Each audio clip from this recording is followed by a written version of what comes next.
Então, vou aproveitar então para a gente começar a conversar. Aí, se chegar alguém aqui, ou se por acaso entrar alguém lá na transmissão, aí eu vou adicionando. Não.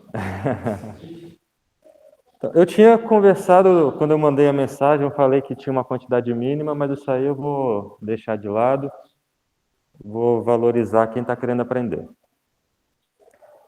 Aí, então, deixa eu abrir aqui. Entra lá no link do vídeo, que tem umas coisinhas que eu marquei, que aí você aproveita e marca na folha aí depois também que eu passei. Vai.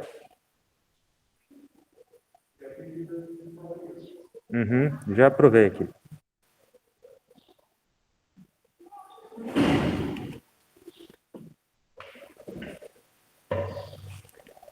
Aí a ideia hoje é a seguinte. Essa folha que eu passei seguiria um pouco aquele que a gente está fazendo na sexta-feira, de trazer uma planilha de dados, tem as regras, as restrições, construir um modelo e depois do modelo construir o banco de dados. Só que como a gente tem 50 minutos só hoje, dá uma acelerada nisso. E aí, o que acontece? Nesse primeiro exemplo aqui, o que eu separei? Uma escola que está reformulando o sistema delas de controle de alunos e precisa fazer um banco de dados novo. E o que eu queria passar aqui é mais ou menos o seguinte, que às vezes a gente pode começar de um jeito, mas se durante o processo de modelagem de entidade de relacionamento e modelagem de dados, se a gente fizer isso correto, a gente consegue acertar no final. Então, o mais importante é começar de forma tranquila. Ué, acho que o Antônio vai dar aula aqui. Ah, não, ele entrou na outra sala ali. Então, a gente pode começar tranquilo e ir seguindo do jeito certo e a gente consegue acertar no final. E aí, o que eu marquei aqui? A gente, nessa escola, na conversa, que sempre acontece no início, quando a gente vai modelar alguma coisa, a gente sempre tem uma conversa inicial para saber como é que funciona, quais são os dados, como que a empresa se organiza. Então, essa conversa sempre acontece. Aí, nessa conversa, a escola, ela diz que dos estudantes, ela só precisa guardar o nome, do curso também, por enquanto, ela só precisa guardar o nome, das disciplinas, ela quer guardar o nome, o horário e o professor ou a professora daquela disciplina. E a escola também quer guardar um campo lá para ter o nome da escola guardado. Isso acontece por várias razões. Uma delas, inclusive, é que, eventualmente, você pode ter escola, não pensando numa escola como essa daqui, mas cursinho, escola que oferece vários cursos, escolas chamados cursos, curso preparatório, curso rápido. A própria escola, eventualmente, ela pode mudar de nome, principalmente por questão de, hoje em dia, de rede social. A empresa quer ter uma marca só em todas as redes sociais. Ao invés de ter um nome no Facebook, um nome no Instagram, um nome em outros lugares, elas até mudam o nome para ter uma conta só em tudo e aumentar a visibilidade da empresa. E aí o que eu quero que você anote aí no papel é que professor está como atributo de disciplina. Pode anotar aí, que daqui a pouco a gente vai ver outra coisinha. Então, puxa uma setinha aí, que eu até deixei marcado em vermelho aqui na apresentação. Na conversa que a gente tem com a diretoria da escola, o entendimento foi que professor é atributo da disciplina. E aí é o que eu estava falando, a gente pode começar de um jeito mais ou menos errado, mais ou menos certo, que se a gente segue o processo correto, no final dá certo. E aí, continuando a conversa com a escola, ela passa a dizer como é que ela se organiza atualmente. Aí, que as disciplinas, elas fazem parte de um curso, que é a grade curricular, que é o que ele monta. A gente tem um curso, por exemplo, um curso de culinária, pode ter uma disciplina sobre os talheres, outra disciplina sobre ingredientes, outra disciplina sobre cozinha, como é que funciona uma cozinha, um curso de informática, tem disciplina de informática básica, disciplina de banco de dados, várias disciplinas. Um curso de informática integrado com o ensino médio. Além das disciplinas de informática, tem as disciplinas do ensino médio. Cada estudante faz a inscrição nesses cursos. Então, ela quer registrar a inscrição. Porque tem escola, principalmente essas escolas que oferecem os cursos rápidos, praticamente eles não têm matrícula. A pessoa paga, principalmente quando também é curso de um dia. A pessoa paga, vai ali, e se também não tiver certificado, é só para a pessoa ter o conhecimento. Então, quem organiza o curso não se preocupa em guardar essas informações. A escola, ela também quer guardar uma lista de quais cursos ela oferece para fazer propaganda, para fazer anúncio, e também costuma fazer isso para planejar cursos no futuro. Às vezes, cadastra um curso, cria o curso, mas ainda tem que criar a lista de disciplinas, ver quem é que pode dar essas aulas, aí deixa para frente. E outro item importante aqui, lá em cima, a gente detectou 4 entidades, que são as entidades principais: estudante, curso, disciplina e escola. Nessa escola, na conversa, eles querem registrar as notas nas disciplinas e essas notas ficam guardadas no boletim. E as notas são de 0 a 100. Ou seja, a gente já tem aqui um relacionamento entre a disciplina e o estudante, que é o boletim, e nesse relacionamento já tem um atributo que são as notas. Quem já tem um pouco mais de experiência, um pouco mais de prática, já percebe que aqui é uma tabela que vai aparecer lá na frente. Mas aqui a gente pode anotar como um relacionamento entre a disciplina e o estudante, e dentro desse relacionamento eu tenho o atributo nota. Aí, de novo, a gente pode começar esse diagrama mais ou menos certo, mais ou menos errado, e depois, naturalmente, ele se acerta se a gente seguir o método certo. Além disso aqui, ele também já dá o tipo que a gente, na tabela, será utilizado para esse campo notas, que está dizendo aqui que são valores inteiros entre 0 e 100. Então, é uma informação que a gente anota, deixa guardada, e quando estiver projetando o banco de dados, o tipo é inteiro. E tem mais algumas regras também que a escola quer seguir, que aí também já tem a ver com os relacionamentos, que a primeira regra é que os estudantes só podem ingressar em um curso. A pessoa não pode, por exemplo, fazer o curso técnico de informática de manhã e fazer um técnico de rochas de mineração à noite. Os professores, eles podem ensinar mais de uma disciplina naquele curso, que era o caso que acontecia com o Rodrigo, que era banco de dados e programação 2. E aí a gente volta para aquele ponto inicial que a gente tinha professor como atributo da disciplina, e pelo relacionamento, pelas regras aqui, a gente percebe que é um atributo, mas é um atributo que tem uma relação. Então já é mais um indício de que ele aponta para ser uma entidade. Outra regra aqui, a terceira regra, é que as disciplinas só serão ofertadas se houver pelo menos 20 estudantes. Uma coisa que muitas pessoas pensam na hora de colocar o relacionamento, coloca a cardinalidade, 1 para N para N e tal, esquece que às vezes pode ser 0 para N, 2 para N, nesse caso 20 para N, entendeu? Aí na cardinalidade, a gente tem que anotar isso.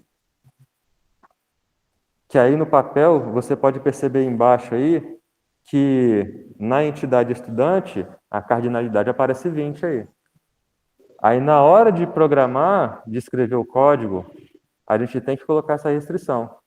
Que a gente aceita a matrícula, vai aceitando a matrícula, mas o curso ele só é aberto se tiver pelo menos 20.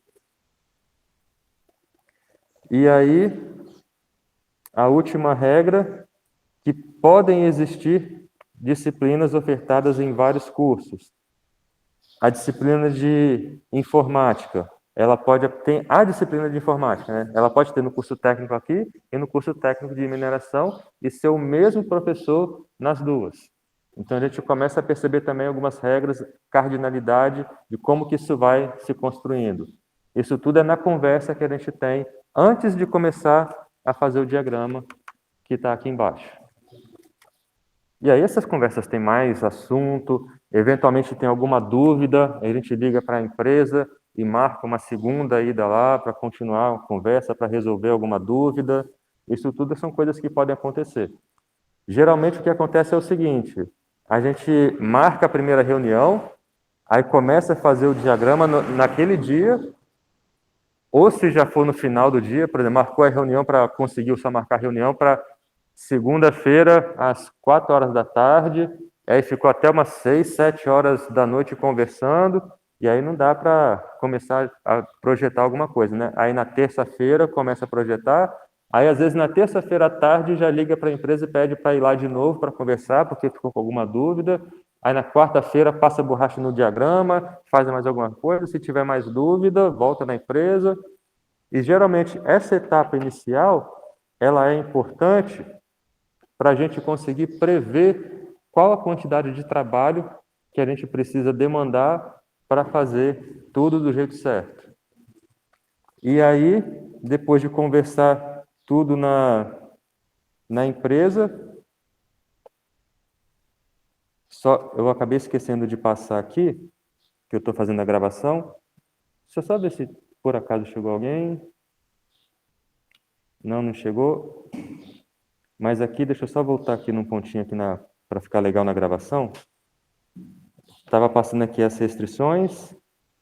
A primeira restrição é que cada estudante só pode ingressar num curso. A segunda restrição é que o mesmo professor pode estar em 2 disciplinas. Depois teve a restrição que eu falei de ter pelo menos 20 estudantes. E aí lembrar que nesse caso dos 20 tem relação com a cardinalidade, que muita gente acha que cardinalidade é sempre 1 para alguma coisa, 1 para 1 para N. E a última regra, em relação à disciplina, uma única disciplina poder ser ofertada em 2 cursos diferentes. E aí a gente vem para o nosso modelo de entidade e relacionamento, que é a nossa modelagem do problema. Aqui, a gente tem as 4 entidades principais: estudante, curso, escola e disciplina. Esses atributos das entidades vieram dessa primeira conversa que a gente teve. Na primeira conversa, a escola falou que quer organizar os estudantes pelo nome, o curso pelo nome, as disciplinas pelo nome, pelo horário e pelo professor. E aí, lembrando que nessa primeira conversa, a gente anotou que professor seria atributo da disciplina. E aqui, por enquanto, no nosso diagrama, no nosso modelo de entidade de relacionamento, ele está mais ou menos errado, porque nas conversas a gente já percebe que tem uma relação de professor com a disciplina. E aí, o que acontece? Na hora de modelar, como a gente detecta que existe uma relação do professor com a disciplina, que é o fato do mesmo professor poder dar 2 disciplinas diferentes, a gente faz uma marcação no atributo disciplina, que é essa marca desses 2 círculos, que indica que esse atributo é um atributo especial, é o que se chama de atributo forte. Um atributo forte é um atributo que ou ele aparece repetidas vezes, ou ele é um atributo multivalorado, como é o caso que a gente conversou anteriormente do telefone. A pessoa pode ter vários telefones, então quando você tem um atributo com muitos valores, ele é multivalorado. Então você pode ter que ele repete várias vezes, ou que ele é multivalorado, ou é um atributo que possui características próprias, como é o caso do motor, que a gente conversou também. O motor ele tem combustível, tem tamanho, tem cilindros, Então, são casos quando você tem um atributo que sozinho ele já possui características especiais, a gente faz essa marcação nele e já está indicando que isso aqui será uma tabela lá no nosso modelo de banco de dados, no nosso projeto de banco de dados. E aí, uma coisa que eu vou pedir para você, Edson, fazer é, a partir desse modelo, ir lá no Workbench e desenhar o banco de dados. Como eu já te dei a folha com a resposta,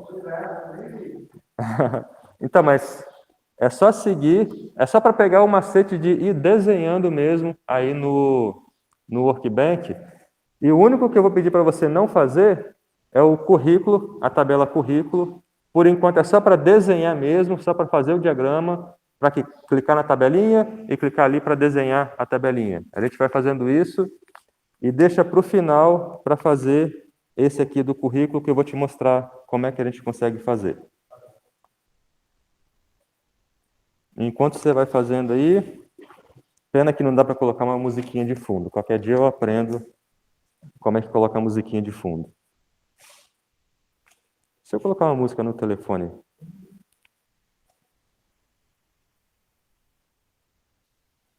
pelo menos para não ficar um silêncio. Tá, tá, tá, tá, tá. Não, não é aqui. Aqui. Aqui. E aqui. Ah, mas aí vai sair no meu fone de ouvido que eu estou gravando.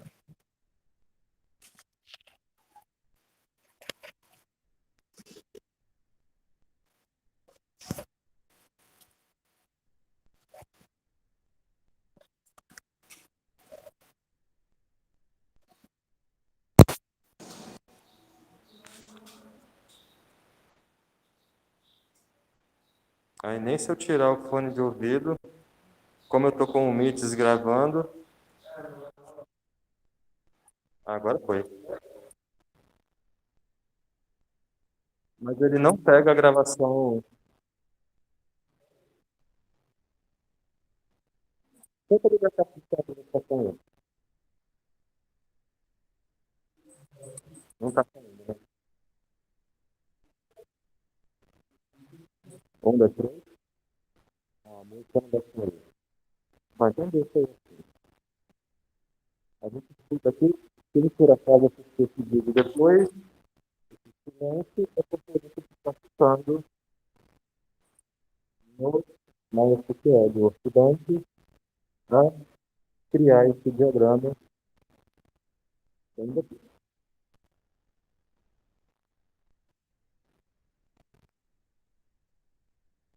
deve ter algum jeito de configurar aqui no.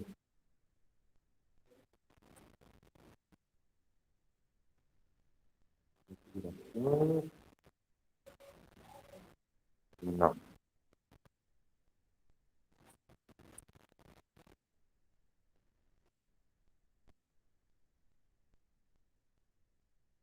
Hum.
A apresentação está ligada ainda?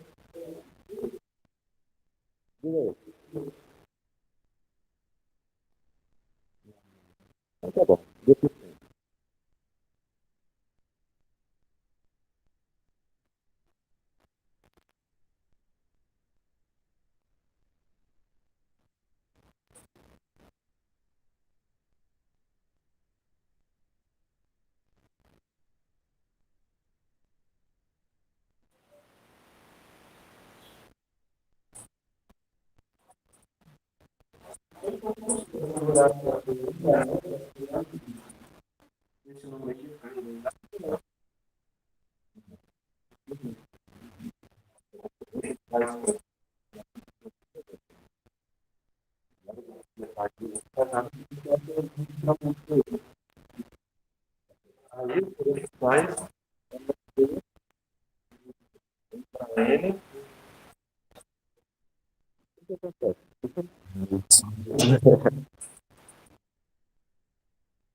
Deixa eu botar de volta aqui.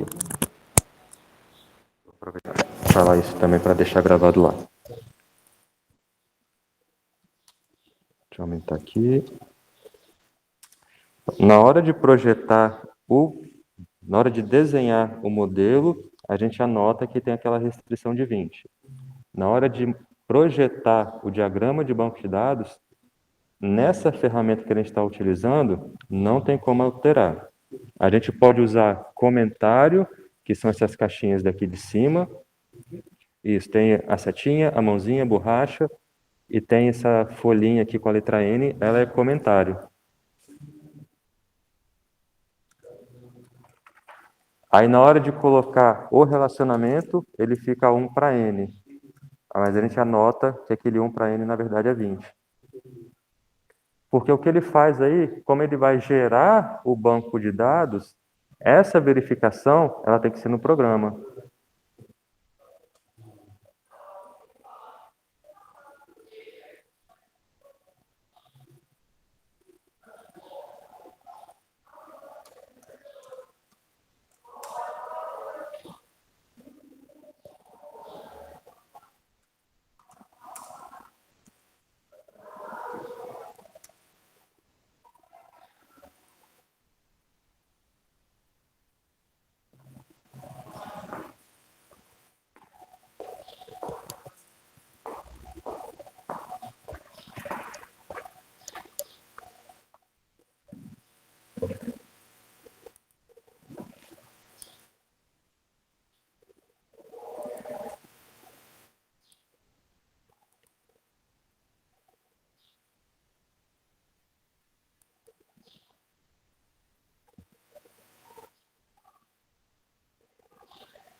Que se você reparar no projeto lá no MySQL, ele não vai com numeração, ele vai só com o tracinho quando é 1 e o pé de galinha quando é N.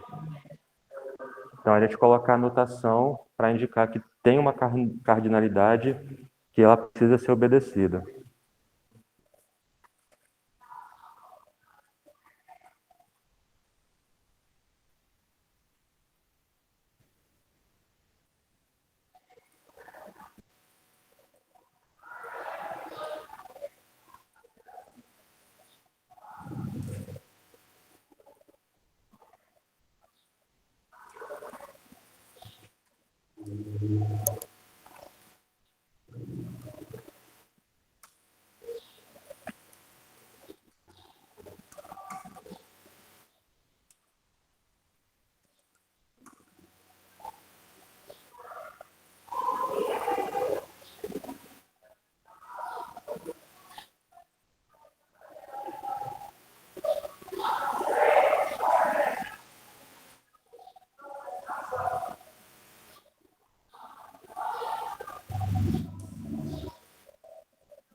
Já está acabando já.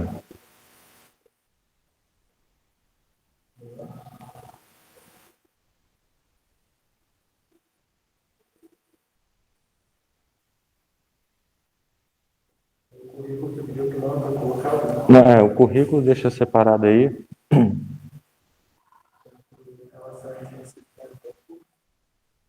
Só que aí é uma relação de M para N. Porque lembra que o curso ele pode ter várias disciplinas. Vamos voltar ali nas regras.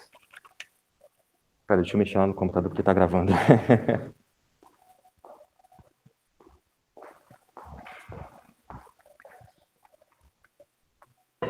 Voltando aqui nas regras. Tan, tan, tan. Aí aqui, deixa eu ver na folha. Bom, vai estar na primeira página, né? Na primeira página, a gente tem as 4 entidades principais, e depois a gente tem a primeira lista de regras, e na primeira regra, a gente já vê no plural as disciplinas que fazem parte de um curso. Então, o curso, ele pode ter várias disciplinas. E depois, no segundo conjunto de regras, a gente vê que uma disciplina ela pode estar em 2 cursos. No primeiro grupo, além disso, preciso organizar. A primeira regra indica que várias disciplinas em um curso, e depois disso, no outro grupo de regras, a última regra diz que pode existir disciplinas ofertadas em vários cursos. Então, um curso pode ter várias disciplinas e uma disciplina pode aparecer em vários cursos. Aí o relacionamento M para N. E aí volta num ponto que eu falei no início. Se a gente começar a modelagem mais ou menos certo, mais ou menos errado, mas seguir o processo do jeito certo, nessa hora que aqui no diagrama, no modelo de entidade de relacionamento, a gente marcou que a relação entre curso e disciplina é M para N, na hora de projetar o diagrama de banco de dados, a gente escolhe o relacionamento M para N, na hora que clicar no curso e na disciplina, aparece uma tabela no meio. Então, a gente não precisa se preocupar em ser 100% certo no início, mas tem que se preocupar em ser 100% certo no meio, que aí o final dá certo.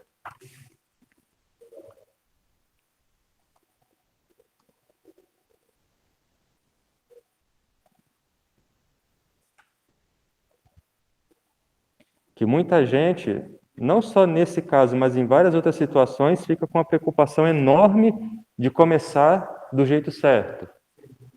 E não consegue começar do jeito certo, e também não consegue fazer o meio do jeito certo, e no final dá tudo errado. O mais importante é o processo e não o primeiro passo. Aí já fez tudinho, né? Então, aí agora, aqui na gravação, já criamos aqui no banco de dados, no MySQL Workbench, todo o diagrama que a gente tem para o nosso exemplo. O que a gente fará agora é criar os comandos SQL para fazer a criação do nosso banco de dados propriamente dito.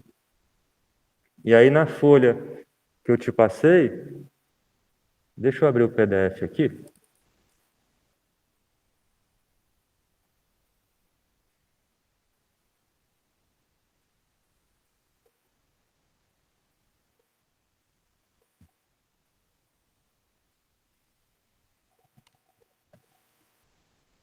Pronto, está aqui o PDF. Depois que a gente fez o projeto, aí também volta no ponto que eu falo na sala de aula. Utilizar uma ferramenta para automatizar é bom quando a gente precisa, quando a gente está com pressa, mas quando a gente está projetando, é ruim, porque às vezes acaba criando restrições, criando um jeito de escrita, e se a gente não prestar atenção, acaba apagando tudo que a gente fez antes. E aí eu quero que vocês tenham o hábito de escrever os comandos e utilizar a ferramenta de forma que vocês estejam comandando o que ela faz e não apenas olhando para o resultado que ela gera. E aí a gente vai começar nesse nosso projeto aqui. A gente fez um modelo de banco de dados, a gente projetou o banco de dados e agora a gente parte para a terceira etapa, que é criar o banco de dados. E o primeiro comando para criar o banco de dados é o create schema. A gente vai lá no MySQL Workbench. Depois que a gente projetou isso aqui, a gente salva para deixar sempre salvo, para não correr o risco de perder. Aqui na tela inicial, lá na aba lá de cima, onde tem a casinha, a gente vai clicar em cima do golfinho e a gente clica aqui na Local Instance para abrir a nossa tela, onde a gente pode projetar, escrever os comandos para criar o nosso banco de dados.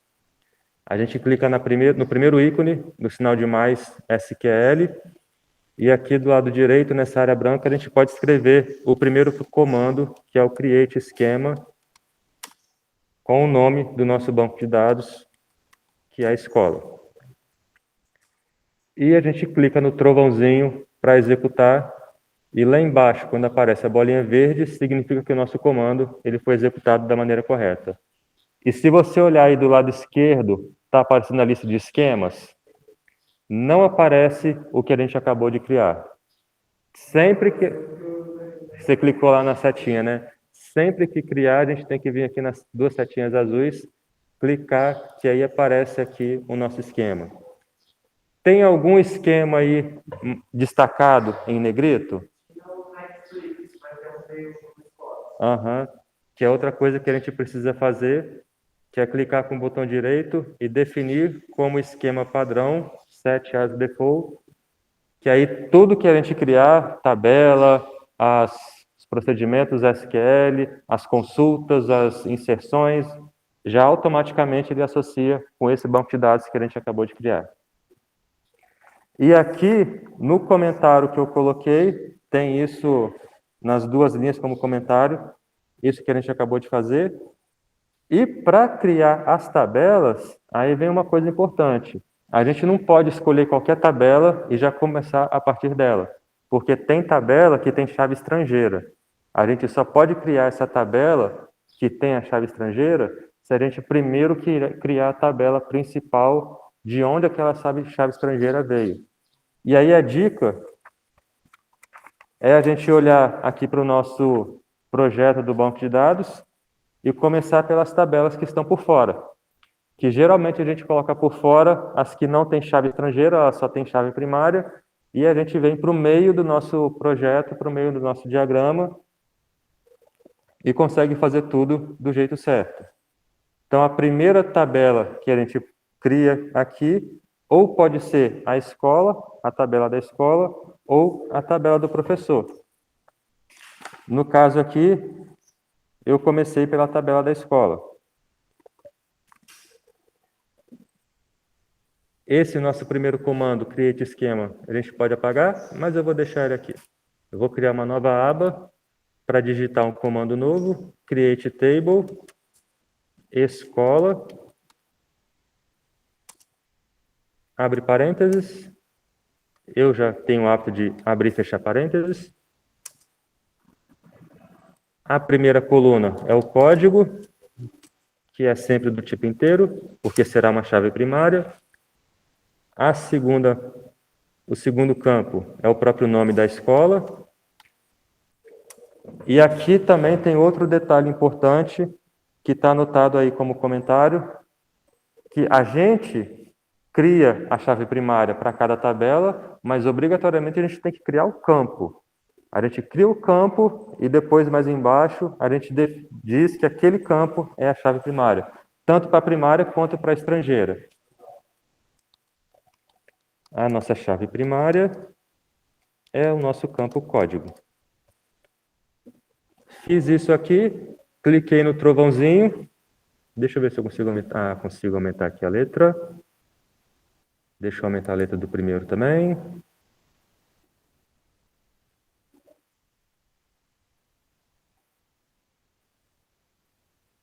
Aumentei a letra do primeiro, aumentei a letra do segundo. Opa, faltou clicar no trovãozinho. Pronto, apareceu o verdinho lá embaixo. Aqui do lado esquerdo, a tabela escola que a gente criou, ela não aparece ali no grupo Tables. A gente tem que clicar nas duas setinhas de novo. Clicando nas duas setinhas, aí vai aparecer uma setinha azul do lado esquerdo de Tables. Aparece a nossa tabela escola e aparece as nossas colunas que a gente criou. Agora a gente pode criar a segunda tabela e a gente começa de fora e segue a sequência que aquela tabela já está desenhada ali. Então, na frente, isso é curso. A gente tem a tabela escola aqui do lado direito, laranja. Desculpa. Na frente da tabela escola à esquerda é a tabela curso. A gente vai criar a tabela curso. Abre parênteses, fecha parênteses. O primeiro campo é sempre o código e é do tipo inteiro. O curso ele tem nome. E aqui um detalhe importante. O curso ele tem a chave estrangeira. Deixa eu aumentar o tamanho da letra. O curso ele tem a chave estrangeira da escola. Eu tenho que criar o campo da chave estrangeira, e se você perceber aí, o nome que eu coloquei para o campo, ele não precisa ser o mesmo nome que está lá. Inclusive, eu poderia ter criado só com esses... Dá uma olhada no vídeo, tá do lado aí? Eu posso colocar só isso aqui. Ele não precisa ser um nome, na hora que estou criando o campo, ele não precisa ser o nome, o mesmo nome que eu uso lá, não precisa ter o nome da tabela, posso criar um campo totalmente independente. Na hora que eu crio a chave estrangeira, que eu dou o comando foreign key, eu faço referência àquela tabela, e naquela tabela, qual campo que é a chave estrangeira. Então, na hora que eu crio essa linha aqui do campo, ele pode ser um nome completamente diferente. Então, a gente criou o código, o nome, a chave estrangeira. Agora, a gente tem que colocar o comando dizendo qual que é a chave estrangeira da tabela curso, que é o campo código. E agora, a gente coloca o comando dizendo qual que é a chave estrangeira.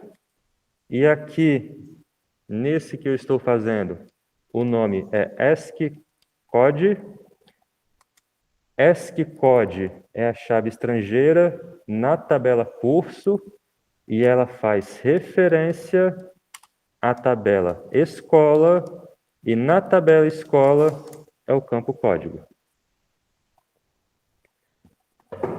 E aí volta no ponto que eu falei que a gente tem que começar primeiro pelas tabelas que não têm chaves estrangeiras, porque essa referência, na hora que clicar no trovãozinho, o MySQL verifica se a tabela escola existe. Se a tabela escola existe, ele verifica se o campo código existe. Então, essas duas coisas têm que existir para esse comando aqui dar certo. Aí a gente clica no trovãozinho e aparece a bolinha verdinha lá embaixo, indicando que o nosso comando está certo. Agora a gente vai para a terceira tabela, que é a tabela estudante. Podemos criar a tabela estudante. Deixa eu aumentar o tamanho da letra. Abre parênteses, fecha parênteses. Tem código. E estudante tem um nome. Estudante tem a chave estrangeira do curso, que é inteiro. E outro detalhe também, o nome do campo que a gente coloca como chave estrangeiras não precisa ser o mesmo, mas o tipo do campo obrigatoriamente tem que ser o mesmo. Agora imagina se a gente coloca na tabela estudante, se precisasse do CPF, a gente poderia utilizar o CPF como chave primária. E a gente definiria o CPF como sendo um texto, não necessariamente um número. Pensa que a gente definiu como texto. Ou a matrícula de vocês. A matrícula tem letra. Então, obrigatoriamente, ela tem que ser um texto. Na hora que a gente define a chave estrangeira em outra tabela, lá o nome pode ser diferente, mas o tipo tem que ser o mesmo. Aí, continuando aqui a nossa tabela estudante, a gente define o código, o nome, a chave estrangeira, agora a chave primária, que é o código, e a chave estrangeira,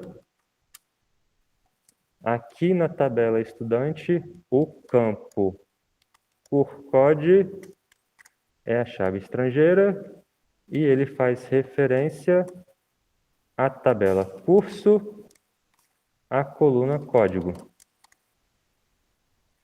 E clica no trovãozinho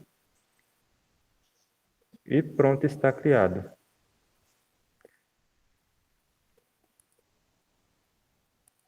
Aqui do lado esquerdo, nos esquemas, aparece o esquema escola, aparece apenas a tabela escola. Para aparecer as outras que a gente criou, é só clicar na setinha azul, aparece o curso, a escola e o estudante, porque ele coloca em ordem alfabética.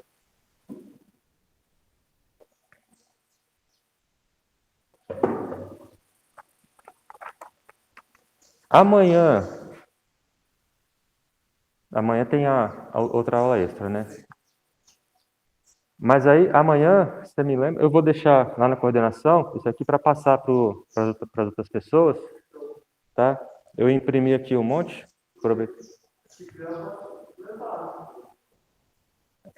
Falta grampear alguns. Eu grampeei só alguns, aí o restante eu não grampeei não. Mas eu grampeei ali na coordenação e deixo lá mesmo. Aí amanhã é só pegar. Beleza? Alguma dúvida em relação a esse exercício que a gente acabou de fazer?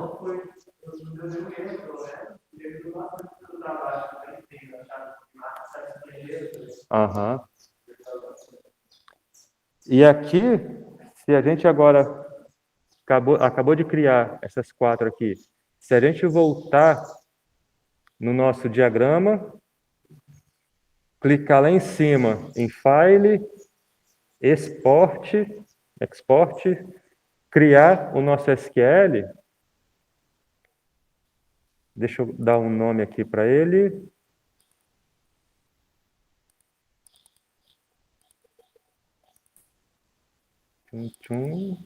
Aqui. Escola forward.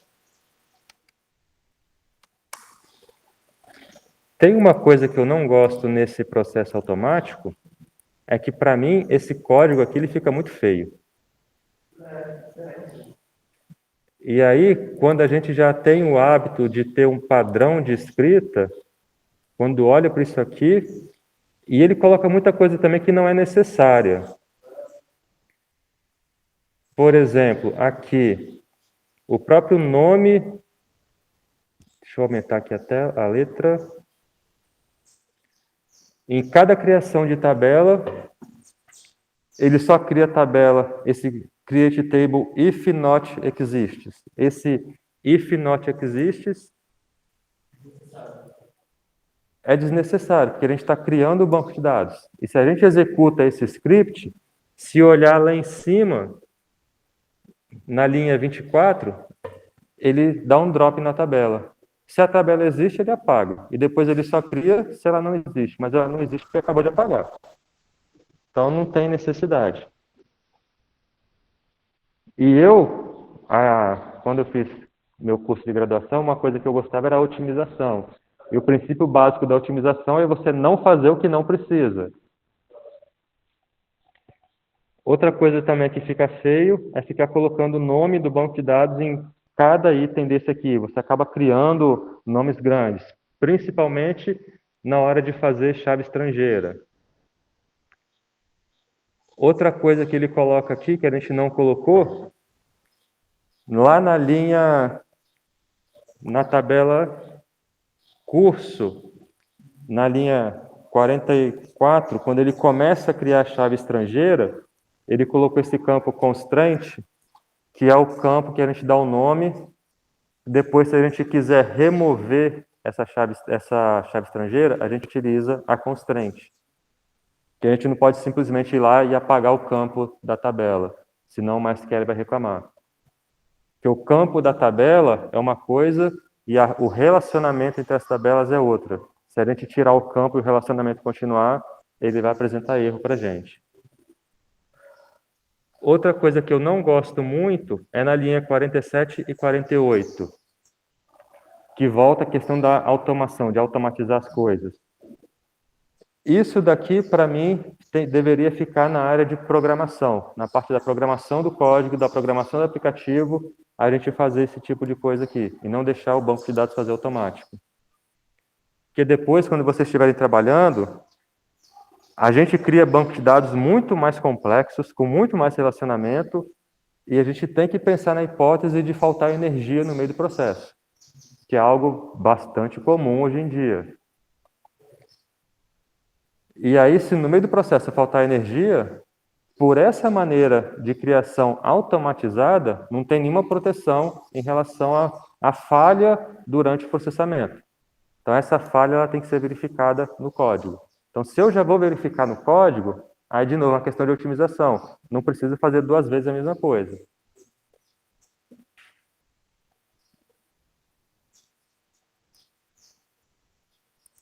Eu digitei alguma coisa errada. Na linha 46, vamos ver como é que está na tabela escola. Está com o nome trocado. Deixa eu ver aqui no modelo do diagrama. No diagrama eu digitei errado mesmo. Faltou a letra O. Pronto, na hora de digitar, eu digitei errado. Agora está certinho. Na linha 30, que aparece esse engine InnoDB, isso é o seguinte. Esse comando SQL, que é uma linguagem de programação, não é linguagem de programação, mas é uma série de comandos. Esse InnoDB é o que processa tudo isso que a gente escreveu. A gente pode escolher qual que é o tipo de processamento, como se fosse uma variação da linguagem, explicando de maneira bem simples e bem abstrata, como se a gente tivesse a linguagem C, a linguagem C++ e a linguagem C#. Elas são mais ou menos parecidas uma com a outra. E tem vários comandos que são exatamente o mesmo em todas elas. A gente tem vários tipos de engine que a gente pode estar utilizando, mas sempre também tem a engine padrão. E padrão é o mesmo para todas elas. É mais uma coisa desnecessária que ele coloca aqui. Então, eu não gosto muito de coisas automatizadas. E aqui também dá para ver claramente que o código que ele cria é diferente do código que a gente escreve. Que eu até coloquei no exercício para não usar o automatizado, porque dá para perceber que usou o automatizado. Então, a nossa aula de hoje fica por aqui. Obrigadão por ter vindo, Liedson. E vamos encerrar aqui por hoje.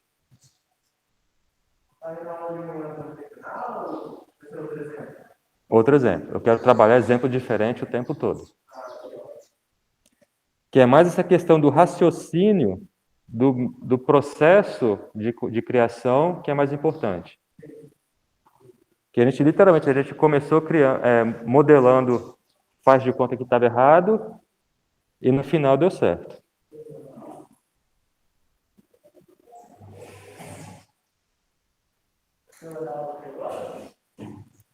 Não. Agora eu vou para casa.